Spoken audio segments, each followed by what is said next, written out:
Welcome to World Shakers. World Shakers, let me read what it is. Someone who impacts the world in an extraordinary fashion. The question is, are you a world shaker? I got one today. I found him. Haas Pratt. How you doing, Haas? Tim, I'm good. I'm doing well. How are you? And who would not want to be called Haas? I know, right? Hey, look at this. A tough act to follow with that man right there. See, you just went right where I wanted to go. Right. So that is obviously Bonanza, right? Sure. That's right. Haas Cartwright. That's Haas Cartwright. And that was one of my favorite shows growing up. So how did you get the name Haas? The day I was born, my grandpa walked in, saw me, newborn baby. I was a big baby. And he said, boy, that kid is a Haas. And He's ever 22 since. pounds. Yeah, that's it. So Haas was it, man. That's been my name ever since. All right. So no doubt about it, man. You are impacting the world and your style, your fashion. You're young. You're quick. We have a lot of mutual friends that love and adore you. So I'm going to ask you questions that I ask world shakers, okay? Let's go for it. What did you dream about possibly doing for a career when you were little, okay? But I like to take people back to right around junior high, maybe early years of high school, okay? And on each question, you only have to take right out about 2 minutes. I wanted to be a doctor. Okay? Tell me why. I wanted to be rich. My God, Haas, you just went right to it. I did. Why did you Young think kid. doctors were rich? Yeah, right. I was confused, Tim. I was No, some of them are. My friends in Beverly Hills, they're doctors. They're rich. That's right. No, I wanted to be a doctor ever since I could remember, but I never did well in school. I remember I went to a friend's house, and his cousin was studying to be a doctor, and he was an older guy. And I remember I wanted him to play with us so bad, like come in the backyard, play catch. And this guy wouldn't leave the room because he was studying to be a doctor. And I remember I left, and I remember my dad goes, did you see the guy? I go, no, he never came out of the room. He's studying to be a doctor. And I said, if that's what it's like, what it takes to be a doctor, I don't want to have to do that. And that was it. And it's funny, Tim, on the way home, my dad says, Haas, you don't need to worry about being a doctor. You need to start a lawn service. You'd be great at that. And that's what I ended up doing. That's super cool. Okay, second question. Some things in life you decide, some things in life you discover. That's a Tim Storey quote. Do you think that most of your success has come from strong decisions or just things that just unfolded? So you understand this. Some things you decide, watch. Some things you discover, they unfold. So just to give you a little bit of insight, because I ask a lot of people this question, people who do very well in life, it's kind of 50-50, kind of 50-50. Were you more the decision or more the discovery guy? More of the discovery. I always had ambition, and I realized that if I was moving with purpose and ambition with ambition and moving towards the next level of becoming the best version of myself, that I would be equipped with every tool, person, resource that I ever needed. And so for me, it's a spiritual thing. Like I've experienced, like people came into my life that have determined the trajectory of my life that I did not ask them to come into my life. They just appeared. And looking back, man, it's a beautiful, like I'm where I am today. I'm like, I had a mentor that, that took me under my wing at an early age and helped me make decisions early on. Like he just came into my life, and at every level I've discovered that I'm equipped, and I go out on faith. And if I go out on faith outside of fear, I have nothing to worry about. Like, yeah, I love that about you, because to prepare for talking to you today, I was watching some things online, and you are super optimistic, and you also give credit to people that have partnered with you, right, and have helped you along the way. Okay. That's right. So watch, you could become the right person with the right plan, but you have to have the right partners. Okay. Right. How does one figure out who are the right partners in their life? You got to help my people that are watching, and a lot of people watch. So help them out. How do we understand who are the right partners? You attract mentors. You attract those people by doing what you do. So like, as long as you're taking action and you're developing skills and you're mastering your craft and you're doing what you need to be doing, you're going to meet the right people, and you're going to attract people in your life that you can't imagine. Like, I mean, that's what I'm saying, Tim, as I've experienced. As long as I'm doing what I do and I'm taking action, doing the work, getting results, those people will come into my life. I find if you stop and you're like, well, I need a mentor first, and you're not taking action, you're seeking somebody to tell you to take action. It's the wrong approach. Go take action, and then you will be equipped with that person as long as you're doing what you need to be doing. I love that. Okay, Haas Pratt, tell us what you do. What do you do? I coach entrepreneurs, and I help real estate agents, salespeople, mortgage professionals, anybody in the professional industry, sales and marketing, and help them build a better business. It's what I do. I'm a speaker, coach, and author. Very good at this, just so you know.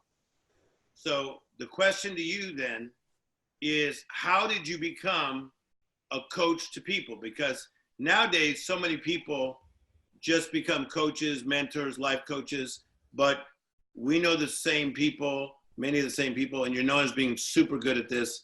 Yep. How did you become this coach guy? I've always take action. So I look at it like in the jungle. I go to the jungle. I'm by myself. I'm building something. I'm developing skills. I got my machete. I'm in there just by myself in the jungle, applying, doing the work. And I look back. I'm like, where is everybody? There's the path through the jungle, and there's nobody behind me. And then I look beyond the jungle, and everybody's still at the beginning of the jungle going, man, where do we start? How do we go there? And so I look at it, for me, my purpose is going in with the machete, learning the thing I need to learn, master the craft, and then turn around and document it and systemize it so people behind me have a system and a model to follow. Okay, you're listening to and watching World Shakers. I said earlier, World Shaker is someone who impacts the world in extraordinary fashion. And that's what Haas is doing. His grandfather saw him. He came out of his mother's womb at 27 pounds. this boy's a Haas. Dude, you should have played for UT and then the Cowboys. What happened? Yeah, I know, right? That's right. All right, we'll talk about that at another day. All right, so now this question could get you in trouble, just so you know. I love it. Everybody talks about, I'm on my grind. I'm on my grind. I'm on my grind. That's like the big thing, okay? To the biggest things on Instagram, social media, are either I'm on my grind or self-love. What does I'm on my grind mean to you? And are you on your grind, whatever on your grind is? It means this. I got a T-shirt. Okay. Right here. Skillionaire. On your grind is you're developing the skills to become a skillionaire that will make you a millionaire. Hey, how come I don't have that shirt? You're going to have one, buddy. You're going to have one. Send it to 555 5555 California. Joseph, I'm talking to my assistant over there. I want that. He's got a skillionaire shirt. I'm going to mail you one, Tim. I'll get your info, get your size. I'll get you one, buddy. You deserved it, man. You are a skillionaire, brother. Yes, sir. Okay, so being on your grind is being a what again? Here's to me being in your grind. You're in the grind. You're developing the skills. It's about developing skill sets, and you need to develop and master the skills. Let's say like selling and marketing. But once you develop skills, you need to ascend those skills. So where can you take those skills and become better? Like, I'll give you an example. Let's say if you're good at selling one-to-one, you're great at presenting one-on-one, you've got it down, you're prospecting, you're doing the things you got to do in sales. The next level would be go present one-to-many, because the person who can sell one-to-one can present and sell one-to-many. So always put yourself in a place that you got to rise to the occasion, and where you're always pushing your skill sets. Ooh, I like it. Are you liking this show? I love this show, man. I love talking about Dude, this. I'm on fire. Yes, dude. I love it, man. This is what it's about. Yesterday, we had over 100,000 views on just one little tiny thing. That's awesome. People pay attention, doggone it. Hey, you're the guy to pay attention to. Well, that's sweet of you, for real. You are. So here's what I got 2 more questions for you. Number 1 is that how does one overcome an obstacle? Okay? Because in your business, there's going to be obstacles. When you're in a relationship, there's going to be obstacles. If you have kids, there's going to be obstacles. Okay? Yep.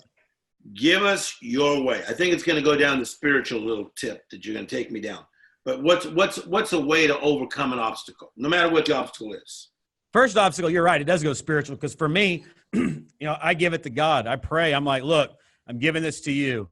And to me, that's powerful. And I say, equip me with what I need to know to overcome this obstacle.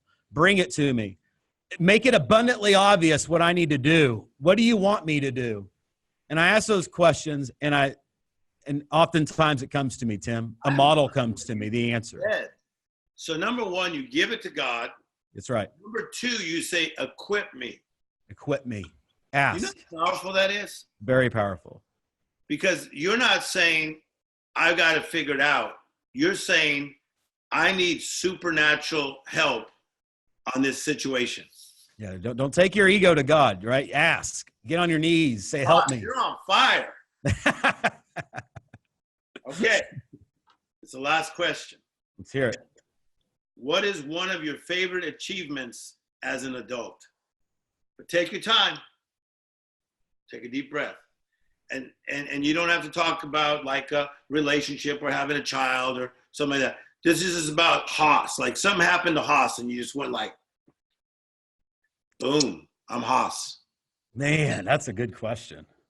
You know what comes to mind is the first thing is I married my best friend, and my wife is amazing. She's beautiful. Like that's the obvious thing. I mean, the thing that comes to me, and obviously my family, but I'll give you one as far as. No, but I kind of like that one though, Haas. It's a good one. People are liking you. You're more than good looks and nice hair. Yep. You're into your wife and you're into your children. That's super cool. The priority for sure. Number one, I see that. I mean, God first, your family second. All right, so give me a little Haas moment where just for a minute you went, bam. Right here, man. Can you see that up there, Tim? I can. All right, that's my first conference I did. Yeah. And I remember I was terrified. For years I was speaking on stages and I was going out speaking. I'm like, I knew I needed to do my own conference, and I was speaking at different places, but telling myself, glad I didn't have to get these butts in seats. Glad I didn't have to sell these tickets and plan this. Like, and I knew the thing that I had to do. And I tell people everything you want's on the other side of fear. And there's something all of us listeners and all of you know you need to do, but you're telling yourself a different story and you're not doing it. And for me, it was my first conference. And I pulled off a huge conference. I had 300 people get on airplanes, fly down to Dallas, Texas, and came down and watched me speak on stage for 3 days in a row. And it was funny because the week of that conference was the same week Ebola hit Dallas. Whoa. You remember that? Of course I do. So Ebola hit Dallas, and I remember you say the challenges. I mean, what do you do with that? And I learned so much in that, Tim, and I realized that for me, that set everything. I had to get to that point. And once I proved to myself I could do it, man, my life and career has never been the same. Okay. Big Haas, I'm proud of you. How do people contact you? How do we get in touch with you? Follow me on Instagram, Haas Pratt. Find me on Facebook. You can go to haaspratt.com. I've got a lot of great articles and tools there to help everyone. But if you're looking to grow your business and you're looking for sales and marketing direction, I'm your guy. I can help you, and you can check it out at haaspratt.com. Okay, check it out because he's great at what he does. And you know what, Big Haas? You're a good guy. You are too, Tim. I appreciate you, buddy. All right. See you soon. You're the man. Thank you. Life is good.